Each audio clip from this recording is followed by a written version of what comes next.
you tired of this doing the boing, boing, boing BS? Are you tired of that? Because I know I am. I'm like sick and tired of it. I'm also sick and tired of opening my trunk at night and it's pitch black in there like some kind of black hole. Like some kind of the Tesseract is going to suck me into another dimension situation. So let's get on that today. Huh? Shall we? Let's do it. Okay. Back on the Fiero. So, this tailpipe, which, if you can see it, is supposed to be like right here. Nice, it just fell out. This clamp is supposed to be attached to a hanger that goes where those two screw holes are, which are there and there. Getting them out is tricky as hell because you can get a socket wrench on the bottom one, but you can't get it out with that. You can only loosen it, and you can't get a socket wrench on the top. So gear wrench and then the buddy system, hooking one into the other to get some leverage coming through here. I had to come through here to get to the top one, the wrench, so you can see it. Come through here, come down, and kind of pull on it down here. They did crack loose fairly easy, but getting up in there, because it's so close to the trunk pan here, I mean, you have no room. Here is the rotted one, or what's left of it anyway, as you can see, right off right there. And the new one is right here. So I gotta turn that at a 90 because it mounts like that, and then that hangs down and grabs hold of this. So I'm just gonna cut this off because there's no way it's coming off. I mean, look at that thing. It ain't coming off. Oops, got my hand in the way, sorry. Yeah, that's not gonna come off. So we're just gonna cut that, get the new one up in there, and get this adjusted back up. Yeah, I know, I do have new ones for that. I just haven't put them on yet. I'll get my meats up in there and get that done today too. So yeah, let's get this apart and see where we can go from there. And there it is, new clamp. You can see the old one was here, and the one that you get now, this aftermarket one, and it's at an angle, which is interesting because this clamp is actually welded onto this at a slight angle, which is okay because then it's not crushing it there. But it's tight, it's on, it ain't moving, it's not going anywhere. Once again, getting up in there with that top bolt is just a colossal mess. You can almost, it's hard to tell scale in a video, but you can see the distance there, and it's really, really close. Getting that on, disaster. Okay, this is a nightmare because there's two screws here, and you have to get your hand up in there to get a wrench on them, obviously, and you can only get up through this little tiny hole coming back up this way, and you're contorting and twisting and stretching in ways that you probably shouldn't have to do, but I got it on. So that's there. Let's get the jack stand and everything out from underneath it, and we'll get my fat butt up. Yeah, it's not hanging down anywhere near as low, and now it's even with that one. So, and here's the mess. Let's get rid of it. The cool thing is I didn't even have to cut it. I figured, what the hell, we'll try it. So, yep, slap the 14 on there and snappage right off. So we'll get rid of this, throw this in the trash. The original from '87, you can see the cracks. See the cracks and the rubber starting on it, but I'll end up replacing all of them just because this is what they're gonna look like. But I may end up changing this exhaust too, I think. Going with a stainless setup. But we're getting there. One step at a time. Let's see what we can move on to next. And on to this. So this hasn't worked since I got the car. So we're gonna unplug that. And these typically go bad. They get old, you get water in here, and I just so zoomed in, there we go. And it just tears the motors up. So let's see if I can actually pry this one out of here without pulling the jack, which doesn't look like it's gonna be easy to do. So let's get the jack out of here, which needs to be cleaned, stripped, repainted, restored anyway. Probably I'm not gonna restore it today, but I am gonna strip this jack down. I did the same thing to the jack in the DeLorean a few years back. I stripped it and repainted it, and I rarely ever use it, but it's nice to have. It's one of those things I'd rather have and never need than the other way around. All right, let's get that up. Oh, you, come on. There we go. Oh yeah, we're gonna leak. Okay, I need my other hand for this, so I'm gonna get this one out of here. I don't believe that's the original. It's not. Well, we'll get the new one out and we'll get it in there. Be right back. And it's out. New one's going in. Once again, the harness is going to be in the way because that's what it does. that's some job apparently. Give a nice good push. There we go. Try to keep that like that. There it is. That was a whole 2 minutes. Some leaves out here. Yeah, I'll have to clean that bracket up too. Clean up some more bolts. Clean up the jack handle. I wonder if I can get a new tire. Call some tire shop, see if we can get a new tire mounted on that. Wouldn't be a bad idea. Hate to put it on the car and have that blow too. That what's up. So let's get loose. I think it just sits on the bracket. Yep, like that. What do I do with the knob? Haul. At least they made this thing nice and easy to grab a hold of.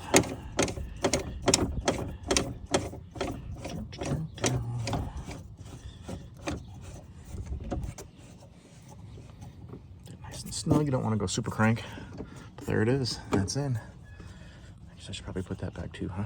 Yep. I ended up using. I took this. I put the new gasket in too, but this one didn't look bad. I'm gonna save it. You never know. But that was the part number of the one that I used. Trico. Not bad. Okay. On to the next. And just to show that everything functions, look at that.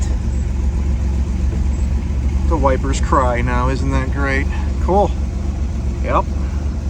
Next issue. Okay, back on the Fiero. I wanted to show something here, kind of that hasn't been available yet in the aftermarket, and I'm kind of disappointed as to why that is. So, anytime you try to remove, and this is a perfect example because these are pretty beat up. The spoiler, and that one's actually loose, and I'll show you why in a second. And somebody put a Phillips screw in there, which that's not stock. Yeah, that one still has the bolt and the rusty washer, and that one's still pretty tight, but it's pretty bad. So anytime you remove those because you want to change, say, those gaskets, because you're getting water in the trunk, when you go to remove them, the rust has, as I slam that down, gets on the studs, and it does this. It will shatter. You can see the stud in there, and all it does is spin. It breaks these off, and then getting them out is either completely destroy it and get it off, or have fun kind of thing. So this one's obviously been repainted because it's looking pretty rough. Plus it's got cracks there, and yeah, it's looking rough. So this one so far looks like it's in good shape. As long as I can get those out, I can probably save it. So here's what it looks like off the car. This is a good used one where the stud holes aren't completely destroyed yet, and it's obviously horribly painted. But strip this down, put a set of good studs in it, preferably stainless, and you probably won't ever have that issue again. Although the plastic does get brittle on these after years and years and years and years. So they're not available yet. You can get them, obviously, off of a used car. Fiero factory has, I don't know if he still has a bunch of them, but as far as I know, I'm sure he's still got some good ones out there. And maybe not. Maybe they're just starting to become extinct, unobtainium kind of thing. So what I'm trying to do here is 3D print them. This is straight off the 3D printer bed. As you can see, it was printed like that, printed up, so you didn't have to have all kinds of stuff everywhere. But it's not bad. Came out good. It's a UV resistant PLA. The print took a little over a day, I think is what it was. And you can tap these, or you can find another way to do it, but all the holes are in the same place. The shape is exactly the same. But that's how it comes off the printer. I printed both sides and started to break off the bed on this one. I haven't completely finished yet. There's still some in there I got to break off, and then obviously I got to sand it because you can kind of see the grooves in it. It does print it like pretty much any other thing off a 3D printer, but this is identical in pretty much shape, form, and function of what's going to be or on your car from the factory. So I'm going to try to get these finished off, get this all sanded off, primed, painted, and get these old ones off the car, which will be real fun to do because it looks like they just basically filled in those with paint. It's beat, but I'm tired of, you can see the gaskets there, they're completely deteriorated, and that's why that washer is loose, is because once it's gone, the spoiler moves around. And if I can show it on camera here, Yeah, it's kind of hard to see, but it does move. So, and it's just basically an open hole. So, and it's been raining for a few days now. As you can see, it just pours right down into there. And I would prefer not to have the back of the car riding out. So, plus, if I put anything back here, I don't want to take in a bath. So I'm gonna try to get these off of here. We're gonna get this wing off, clean the wing up, get these cleaned up, and bolt them to the car, and hopefully ride around with this for quite some time. Kind of torture test them out in the sun and stuff, but this is supposed to be a UV resistant, which isn't going to matter, I don't think, a whole lot, because basically it's going to be completely primed and painted anyway, so you won't even notice it. But I want this to be strong and last, so at least as long, if not longer, than the originals. And I plan on putting stainless steel studs in it, so I won't have this issue down the road. And maybe with, maybe I'll put brass nuts or something on the other side just to make sure it doesn't seize up ever again. But yeah, this is kind of how technology today is helping us keep our cars on the road for tomorrow. So let's see how it goes. I'll have to stay tuned, and I'll show you the finished product. And I kind of want to show them side by side so you can see that they're pretty much identical, which they should be, since the print files are taken from an original good GM unit, non-broken, perfect unit. So just kind of wanted to give you an idea of how those look side by side. So if you're looking for something that's, oh, I want to be virtually identical, well, this pretty much is. It's just not made out of the same plastic, and obviously the manufacturing process is completely different. So, but yeah, once I get this thing completely finished off, and these are opposite sides, but oop, don't want to scratch the car. You can kind of see the inside here. I kind of like this better. If I can flip that. Wrong side. You can't see it on that one because it's not broken out yet. And there we go. Of course, I've still got to break off some of the print bed stuff in there and some of the filler, but it's pretty smooth inside, other than obviously the slight ridges from the 3D print process. But it's pretty solid. The holes are just as deep as far as how far up in here the stud goes. It's just as deep, and it's just as solid. And this it's very light, but yet it feels extremely strong. It feels pretty sturdy. You can't flex it or anything, much like the original. So I'm pretty excited about getting these on there, and hopefully having something that's available, so when the inevitable happens and the spoiler the spoiler stands crack and break and the studs screw up, it's not the end of the world. Technology has come a long way. And there it is, with just 15 minutes, maybe if that, of breaking off all of the stuff from the print bed. The stuff is pretty strong, I gotta say. It's pretty dense, but this at least gives you a more accurate side-by-side of the two, of the correct side anyway, I should say, of an original GM and then a newly printed one. And really, when you put them up side by side, other than the fact that, of course, you can see all the ridges, because it hasn't been finished out yet and painted and stuff, you really can't tell much of a difference at all. There's one small difference I've noticed, and that is there. But this one is completely solid all the way around, where that one is not.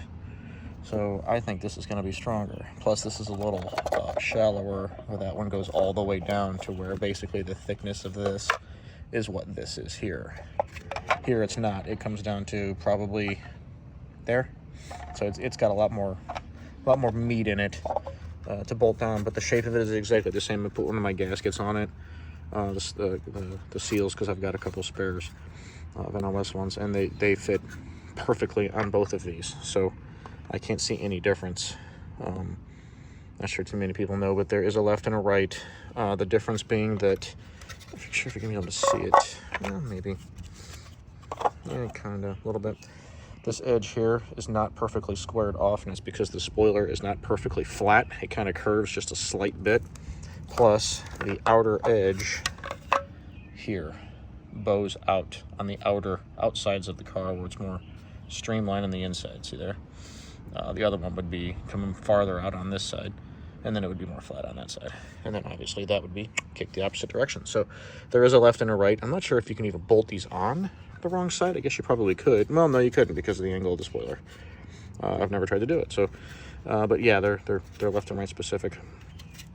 But yeah, as soon as I get this thing printed, obviously it's already printed, get it primed and get it finished and painted, we're gonna get these on the car because I can't wait to have a spoiler that doesn't make noise when I close the deck lid.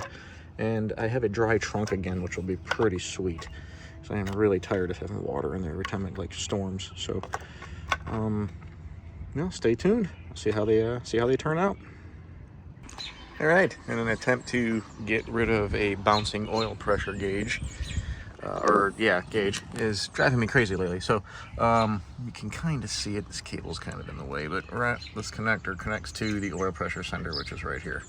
So it does seem to have a slight leak happening, which is, I guess, fairly common. So especially on a car that's this old, we're gonna get rid of that. And to do so, we are going to use that. So I got a new one. I had to mark it because I've got a couple projects going on around here.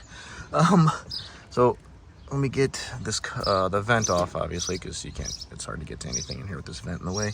May have to pull the battery, but I'll see if I can kind of work around it.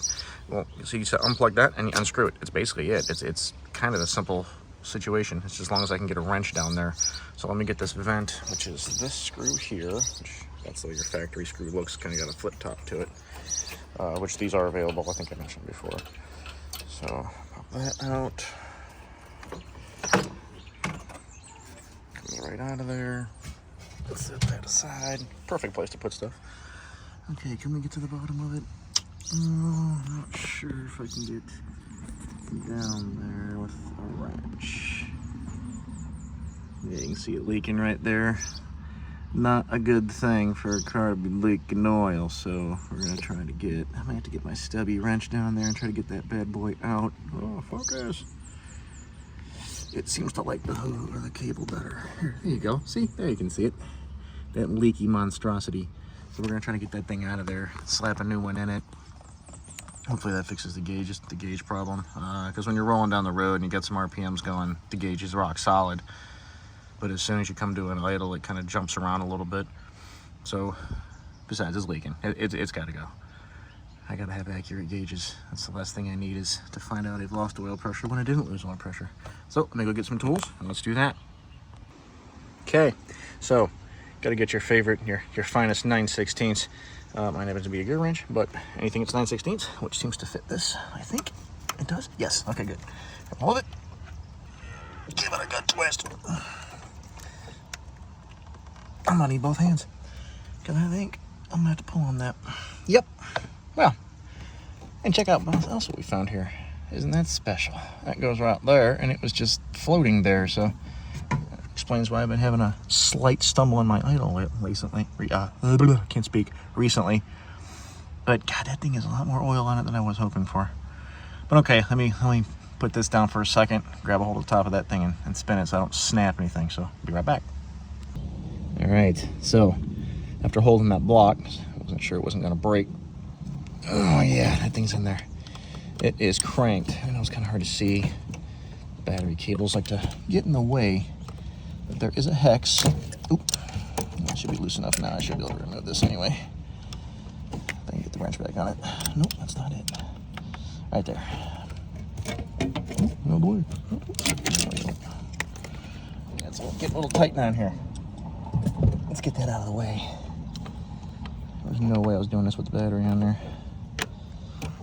Now, as tight as this thing was cranked in there, somebody went, once again, General Torquemada. And this could be the original, I'm not actually sure. There we go. Yeah, threads look good. See, that is brass, so you don't want to destroy that, for sure. Look at this mess. Let me get the light over here. Look at that. Look at that. That's looking a little, watch your ears, kids, moist. Okay, well, let's get the new one. Back over here. Back to my mess. Good to have a rag. My hair's going everywhere. All right, let's see here. Get that bad boy out of there. Look at that. It's clean. Just put stuff on its floor. Nice to even put a little bit of thread sealer on there for you. So this should start, get you down in there a little bit, should start fairly easy. Let me set that down for a second, make sure that, yeah, see, this is all real tight in here because of how big the sender is. GM back in the 80s loved their large senders. New cars have very, very tiny ones. Oh, I gotta get this started. It's gonna be a pain in the butt. Because I can't get it straight. Okay. I guess I gotta put the camera down again, so I will be right back. Of course, right when I go to put the camera down, I think I feel it grabbing right in there, so it's easy. Yeah, there we go. Sweet. They do make a socket that goes over this whole thing across the top. And for some reason, I can't find mine, so we gotta do it the blind method, where we know there's a hex under here. You just gotta find it and do it blind. It's good times. And since we're trying to run a family-friendly show here, I don't want to be swearing because I can't do it right. So, like I'm sure happens in other projects. Let's get this big boy. I just want this thing snug. You don't want it cranked in there. If I can get it close to where it was as far as orientation, I'll be pretty happy. Because it is pipe thread, so it kind of seals itself anyway. A little bit more, maybe. Okay, it's in there. And the connector, which of course is a little damp. Plug that back in, right there. Get down on there, okay. And the mystery vacuum line that was just floating here, which I believe goes to the EGR, right here. Oh yeah, there we go. Well, that's a lot longer than I'd hope it would be. We have to cut that a little shorter. Not sure it's supposed to quite be that long. Wonder if somebody's changed that at some point too. Trying to get the kinks out of it so it doesn't pinch itself. That's definitely on all the way. Okay. And yes, I still have to do this battery box. I know I've mentioned it a couple times, but not sure what this homemade stuff is all about. But I mean, it's working. But I'd like to put, I do have the original metal plate that goes here, and then there's a piece that sits here vertical that kind of shields it a little bit from more engine heat. So I do have those, and we're going to do that here sometime shortly. Just not right now, unfortunately. Let's get all this garbage out of here. Look at all this nasty stuff. Guess it could be worse. It could be rotted to the ground, and it's not. So I'm happy about that. There we go. At least someone put a pad down. That was kind of thoughtful of them. All right, let's get the battery back in this bad boy, fire it off, make sure we have no leaks there, because hopefully I won't have to tweak that or tighten it anymore, because it's pretty tight now, and I don't want to go crazy. That wire almost looks like it's having an issue. Almost. Yep, not quite. Okay, good. Yep, it's not broken. There's no exposed copper on that. But yeah, it's in there. There's your oil pressure switch. That's what controls, obviously, your gauge and the light, I might add, in the dash. So now that that's not leaking anymore, I need to get some engine cleaner down there, like some of that foaming stuff, maybe a little pressure washer with some degreaser or something. I'm going to clean all that off. That's interesting. Looks like the water pump has been changed. Nice. That's a pain in the butt job to do, so I'm glad that's already done. Yeah, let's get that back in there and fire it off, make sure there's no leaks. I got the battery back set in place. Here's something I see a lot of people do incorrectly on a lot of things. When you take the battery off, always take the negative cable off first and put the negative cable back on last. Because the ground side of the car, which is obviously much larger than the positive side, if you even want to call it that, can absorb high voltage spikes a lot better, so it doesn't have to go through, I don't know, modules, sensitive electronic equipment, if you have amplifiers, any kind of digital equipment in the car. If there's any kind of an arc, the negative side of the car can absorb it. Like when you first go to put this on, you might be able to see it. We'll see if we can get it to do it. Yeah, see that very slight spark? There is an arc that goes through the car. Now, it might be pretty small, could be big, you know, it all depends. What's turned on in the car, what's not, shorts, stuff like that, all kinds of electrical issues. The negative side of the car will absorb most of that shock. and it won't go into your sensitive electronic components. You also want to make sure those are snug, not cranked. Don't want to strip them.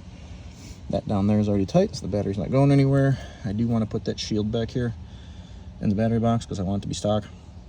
There's a reason why GM did it. I kind of like it that way. I have seen guys not lock that down, and this thing will slide over, rub up against belts if you have a belt there, or it'll smash into your oil pressure thing, or it'll just hit and the battery just kind of moves around. Bad for a battery. It breaks loose the plates inside because lead acid batteries aren't known for their vibration resistance. So because this is just a lead acid battery, I will end up probably putting an AGM or something in it. But since this is basically going to be a daily driver anyway, and it has been a very reliable one at that.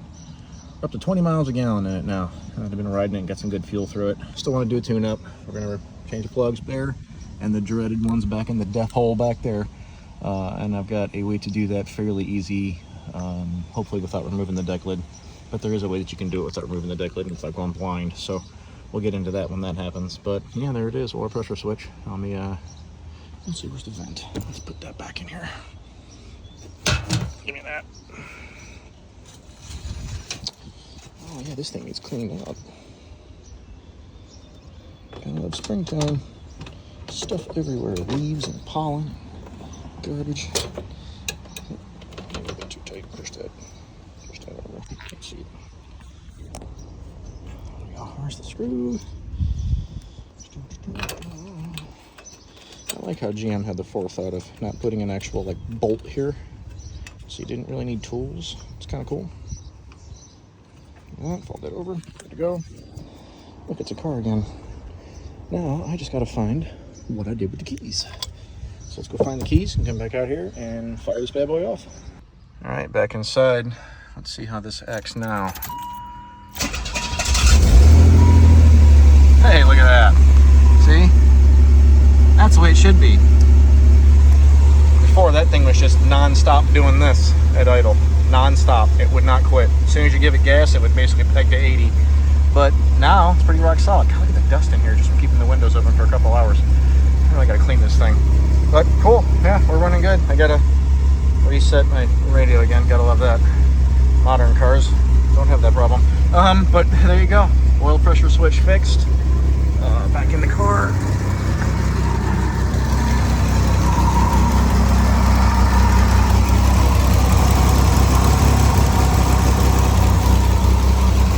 Not sure if you'll be able to see.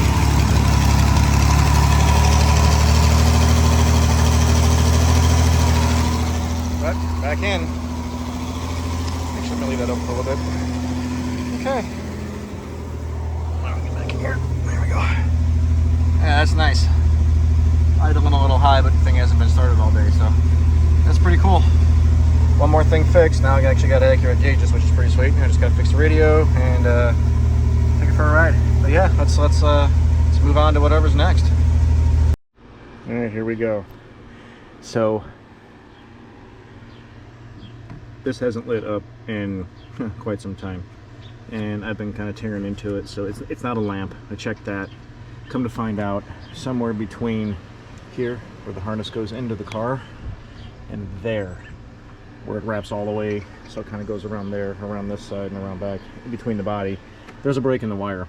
There's no continuity. I grabbed my ohm meter, which, ohm meters saved me a lot over the years. So, what I'm going to do is I'm going to bypass it. So I've already tapped into it here. I have run a new wire, same color as the factory wire, by the way, a white wire. I weather pack connected it here, and I made another weather pack connection there. And the reason I did that is because if I ever have to take this deck lid off, I still want to be able to unplug it by that 4-wire connector. So I can just unplug my single, unplug the original 4-wire, deck lid comes right off. So let's see if I can not throw the camera all over the place, and maybe get you in here to see me putting this wire all the way around and zip tying it. So I'm thinking if I zip tie it up here, it'll be fine. It's out of the way. It's not by the heat. which is exactly what I want. Is it not by the heat, which is exactly where I dropped it, which is pretty sweet. So we're gonna try to, let's see, do I want to go under? Yeah, I don't want to go under that. So let's try to make an attempt to get this bad boy up under here. There we go. Now, until I can find a more permanent solution, I think this is going to be the way to go for now. So I've got zip ties here somewhere. There's one. We are going to try to go around the torsion bar, which shouldn't hurt the torsion bar at all since these are plastic. They're not metal, so they're not going to cause any extra rust or anything like that, which could be bad.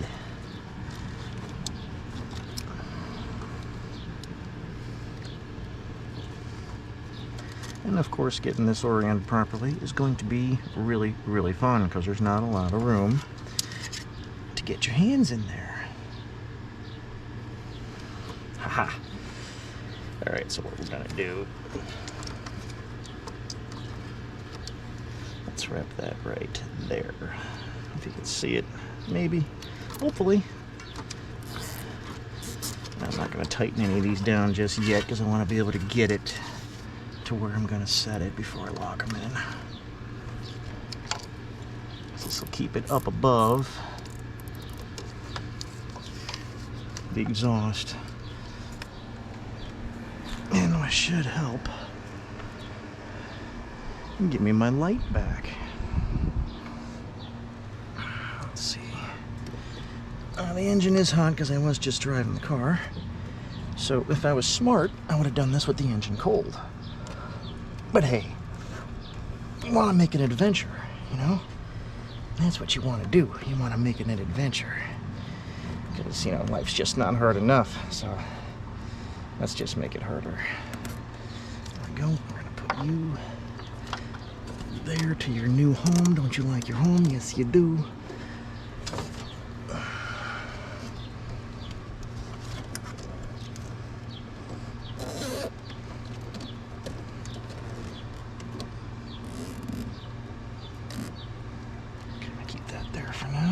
One in the middle, I think, maybe even two more.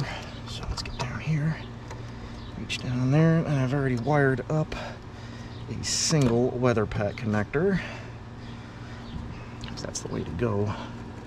There's a reason GM used them. Hey, see that? Let there be light.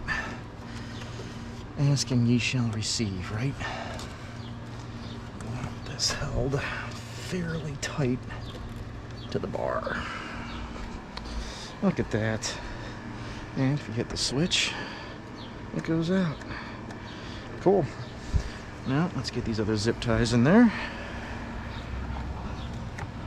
Oh yeah, this one's gonna be really fun. This one's in the tightest possible area where the two torsion bars kind of X across each other. So hopefully I can reach over enough of the car to get in there. Maybe not. That's why they made the trunk big enough that's human sized. If not meant to get in, why make human size? Right? Yeah, buddy. It's like they built it for a seat. They knew you were going to be doing stuff at some point. Now, I'm not sure if you can see what I'm looking at here. Probably not, because we are in a really tight area up here.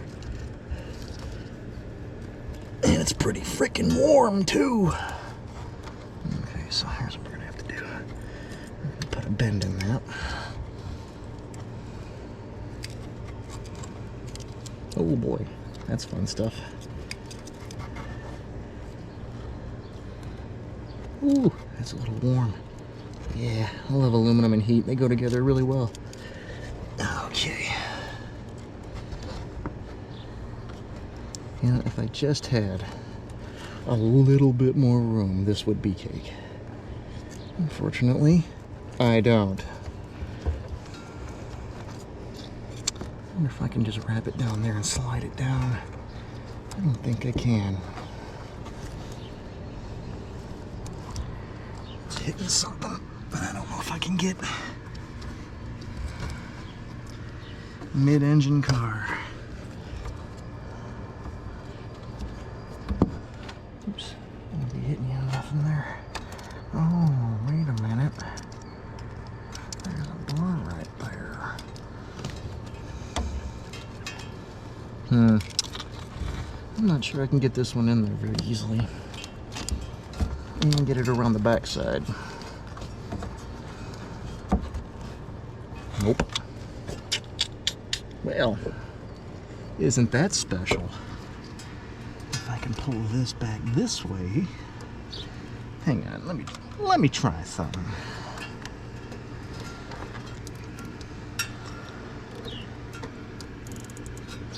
Huh. I might not need to. Got a little bit of room to flex there. A little bit there. We don't need any more. Let's cut that off. So sometime in the future, let's foreshadow that I'm going to rub my hands across those and cut them. Now let me get my butt out of the trunk.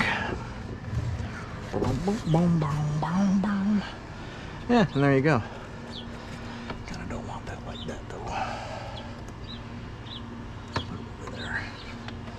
Yeah, that's good. See that? Okay. Let's get this here so I can see what's going on. Hey, now I can see what's happening. So now we have lights. Push this, and that goes out. That simulates closing the trunk. So now, engine vent, which yes, I'm going to paint these eventually, along with the 5,000 other projects around here, right?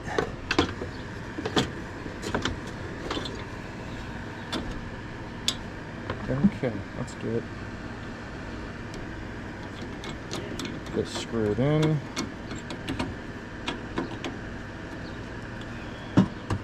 Do a little testification.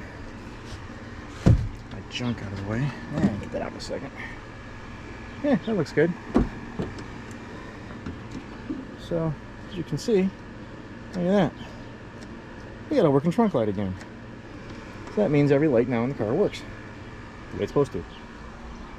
Now, if I can just get in there and get that speaker in, we'll be okay, right? Yeah, buddy. Okay.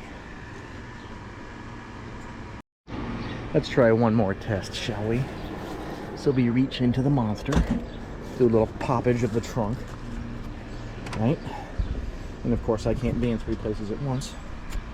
So I'm gonna put you guys in here, in said Trunkalicious. In case unless you fall over, then that's gonna suck. There we go. Now let's see what happens when I close this.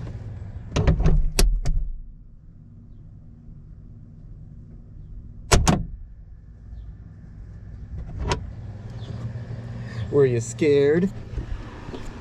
Did it get all dark and stuffs? I'm sure it did. Alright, cool. There it is. Now, let's see what else we can get into. What other kind of trouble can we get into?